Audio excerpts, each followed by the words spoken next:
and welcome to the August edition of Kava Kolache, Coffee at Kolache at the National Czech and Slovak Museum and Library in Cedar Rapids. We are so excited today to have some very special guests from Czechia, the Czech Republic, and they're specifically from Brno. And I'm going to let each one of them introduce themselves, and then I'm going to tell you a little bit about them. So go ahead, please. Good morning, I am Monika Vyklajkova, and I am the manager of PR and marketing in Theatre Radost. Hello, I'm Ventula Bodovkova. I'm a dramaturg and a writer on the Theatre Radost. Hi, my name is Sabina Šlechtová, and I'm an actress in Theatre Radost. Thank you. And the one theme that came through on all of you, Theatre Radost. And we are as proud as could be that Theatre Radost, a 15-piece group of people, a theater, is with us at the National Czech and Slovak Museum. They did 4 performances this past weekend. Great crowds, children loved them, and adults loved them. And what's unique about Theatre Radost is that they're a puppet theater that combines puppeting with acting.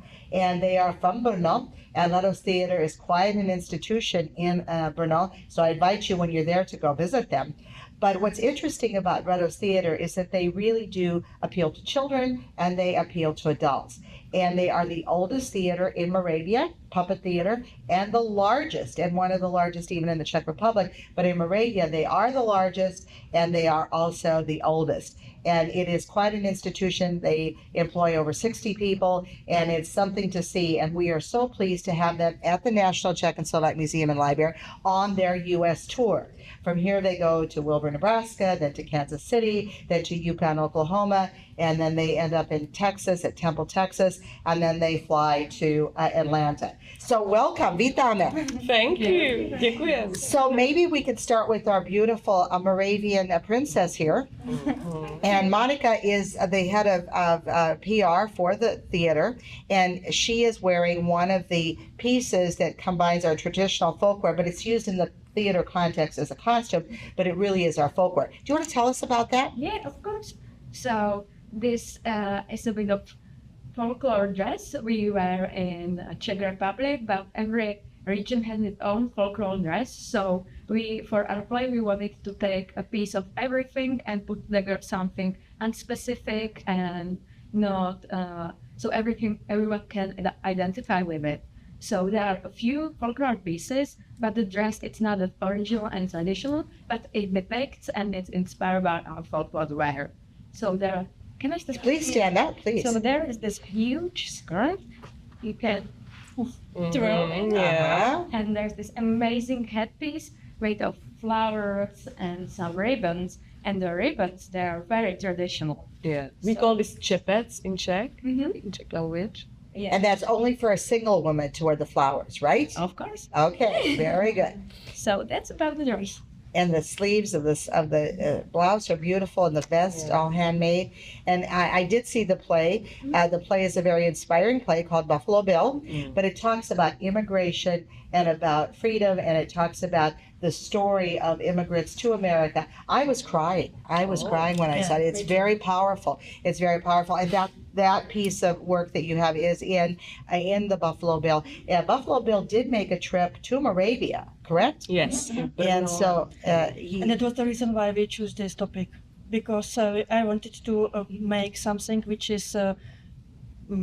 make a bridge between America and Brno, and the character of Buffalo Bill, who toured to Europe in Europe in 1906, was quite a good starting point for the story. Mm-hmm. It's very powerful. It tells a story that we Americans don't think about, and the fact that Buffalo Bill actually had a touring show that he took to Europe. You know, he was in Vienna, he was in Moravia, and many other countries as well. So that was very powerful.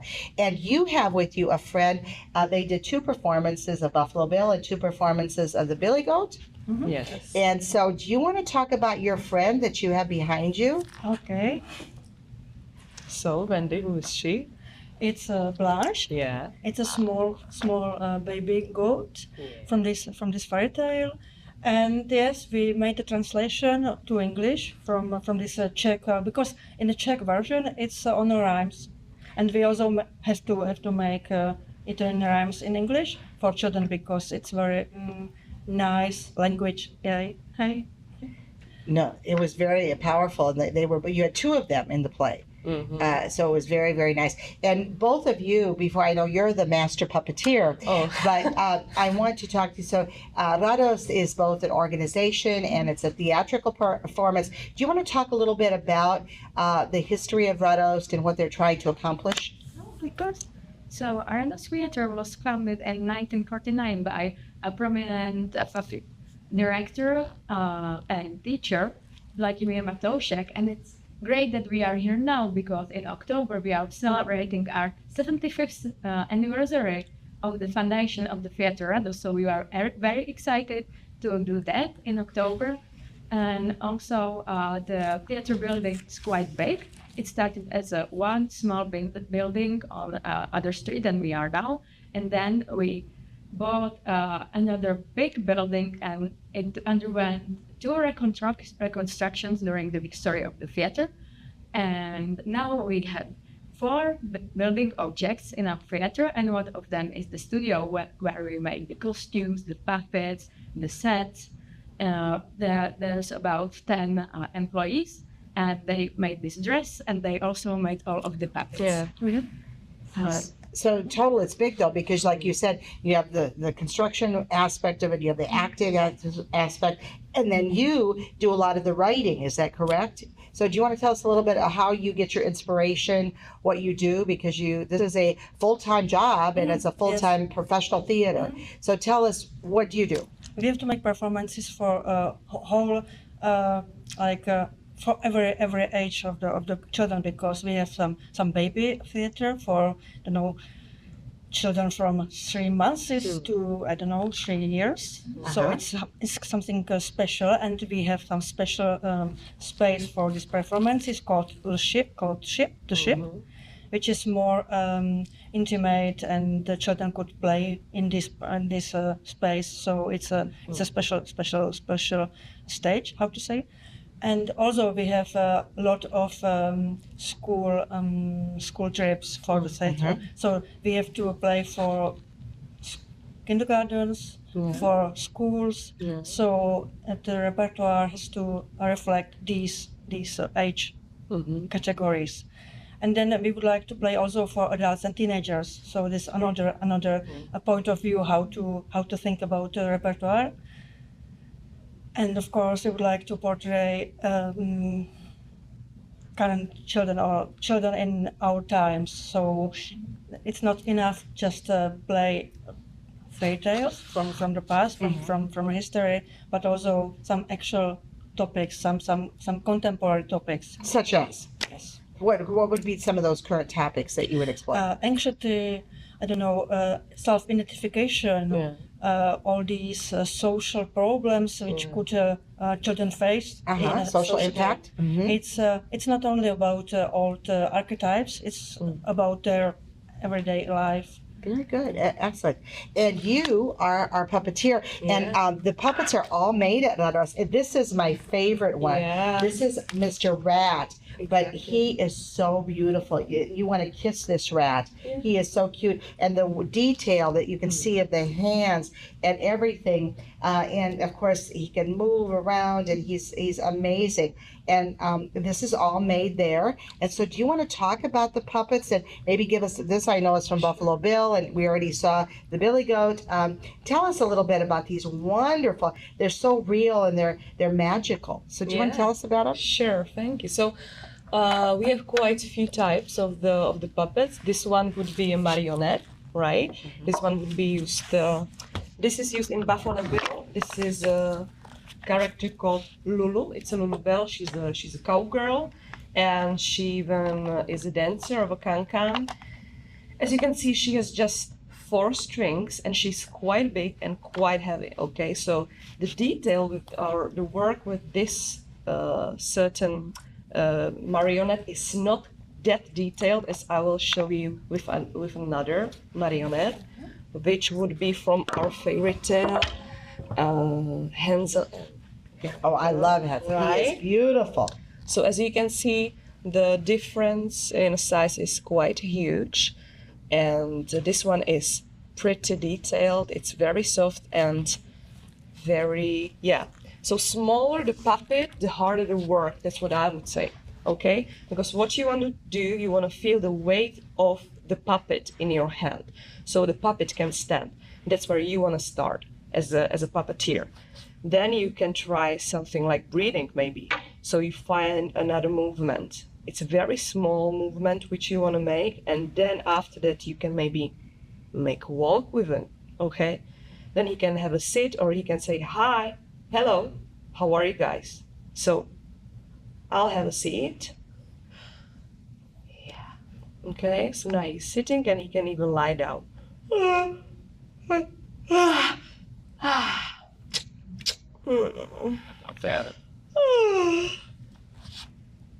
And that's how you work this kind of marionette. Okay. And I'll show you the rat. Yeah, it's super real. It looks super real. It's not.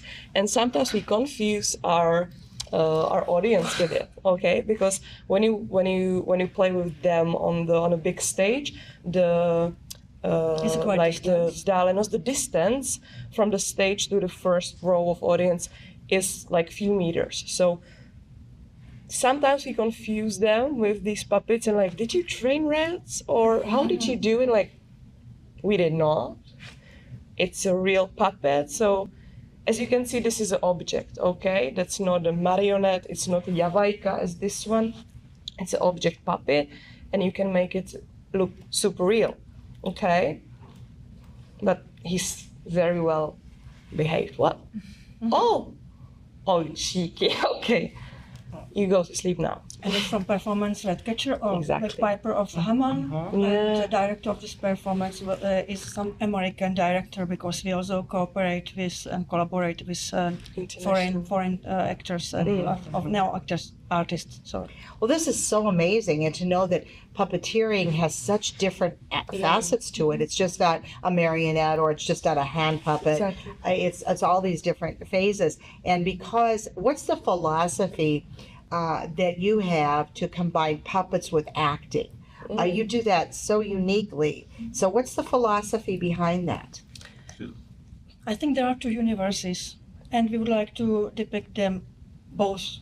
Like there's some feelings which could be visible in live acting, and some of them are very specific for puppets.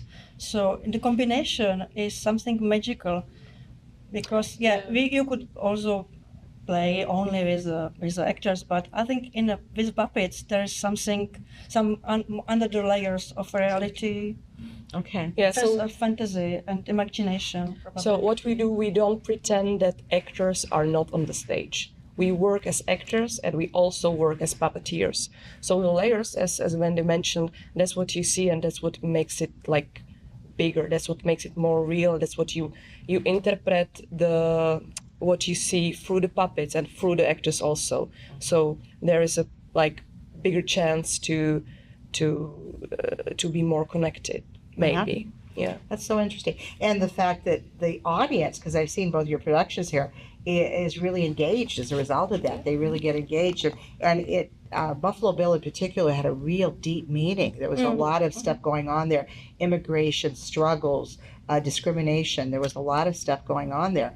And yet the children enjoyed the activity. So it was a real nice combination. And when I saw that, I thought parents could go home and even talk to their children about what the themes were. You know, it's a good opportunity for them to talk about that. So tell us a little bit, Monica, with the theater, how many productions do you do a year, and how many people come? And for people that go visit the Czech Republic, they can go. It's RADOST, which means happy. Radost is happy. Joy. And they can always look. So how many look you up, and how many productions do you do a year? Well, we have about 3 or 4 new productions every year, and we have a big range of repertoire. We have about 20 to 30 plays. Then we play in this moment, and we play about 1 or 2 shows a day. And we have 2 main stages. One is large, that holds about 230 people. And the second one is a bit smaller because it's a studio stage, and it has about 60 seats. And for most of the shows, we are sold out. So we are very important for the culture in Brno, and we are very popular.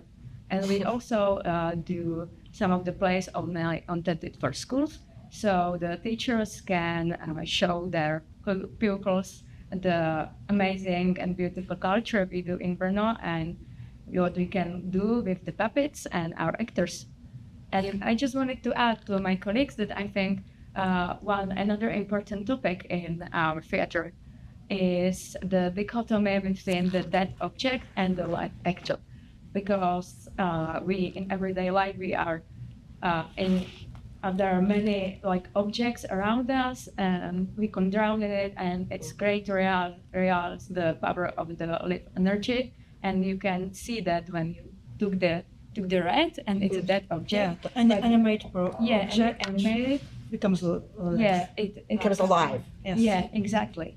And I think that's also the reason why the audience reacts so well to our shows, because they can feel the vital energy, like the energy of the person. So that's why they come alive, so to say. It's a beautiful combination between reality and fantasy and the merging of the two of them. Yeah, no, that's very And we also organize some workshops and lectures and introductions for children and for school groups, because it's necessary also make some bigger frame for them. Sure. There's a lot of connections, a lot of contexts, a lot Absolutely. of stories. And what's really nice too is that you are full service. You run all year long. It's just not the summer or just not the winter. You run all year long. And so people that come to Brno, which is a great place to come in Moravia. Now it's Prague, Brno, Bratislava. You can make that loop, Olomouc, go up a little bit, and go to some of these new places and get tickets. Now you have a website. Yeah, of course. It's just rados.com. Divadlo-rados.com. But if you put in Rados Theater, it'll probably Yeah. come up. Yeah, So, Rados Theater Brno. Rados it. Theater Brno, it'll come up. Sure. And people can find out. Now, tell us again, I mentioned it at the beginning. From here, you go to Wilbur, Nebraska. You're going to be in the parade for Czech Days this weekend. Great. And Czech and Slovak Days. And then you're going to Kansas City, right? And then from Kansas City to Yukon, Oklahoma. Exactly. And then from Yukon, you're going to Temple, Texas. And then you fly to Atlanta and Atlanta home, right? So you have a month's tour, and we were lucky enough to get the full production here at the National Czechoslovak Museum and Library, and we're thrilled about that. And ladies, any final thoughts for our audience?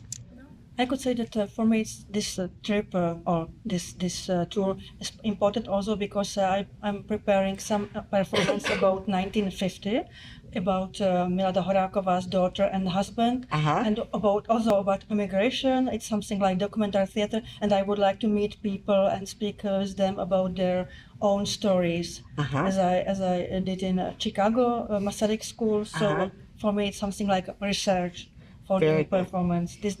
This American tour in Czech centers. Very good. And you know, we at the museum here have several hundred oral histories that you can also listen to. And plus, as you go around and tour the country, I'm sure you'll get some other rich stories. So those oral histories are really important for, you know, where people document verbally what they did. So that's really important. And we look forward to welcoming you again to the United States. And may you enjoy you stopped at Masaryk School, and then now you're here, and this is the beginning of your tour. So we invite everyone to make sure you look them up online. And for those of you that are here for Coffee and Kolache, welcome again. And we'll see you next month when we will have a fabulous announcement, not only for our Brunost, which is September 20th, but we are going to have a visit of our Czech and Slovak presidents on September 27th here. It'll be a reprise of the presidents from '95. So we'll be talking about that next month. So give us a call and be sure you watch our ncsml.org website a lot, because there are new things coming up all the time. And to you ladies, thank you so much. Thank you for having us. And we enjoyed you, and I know we'll keep in touch, and I'll see you in Brno, okay? So, Can't wait. nashledanou, do vidění. Nashledanou.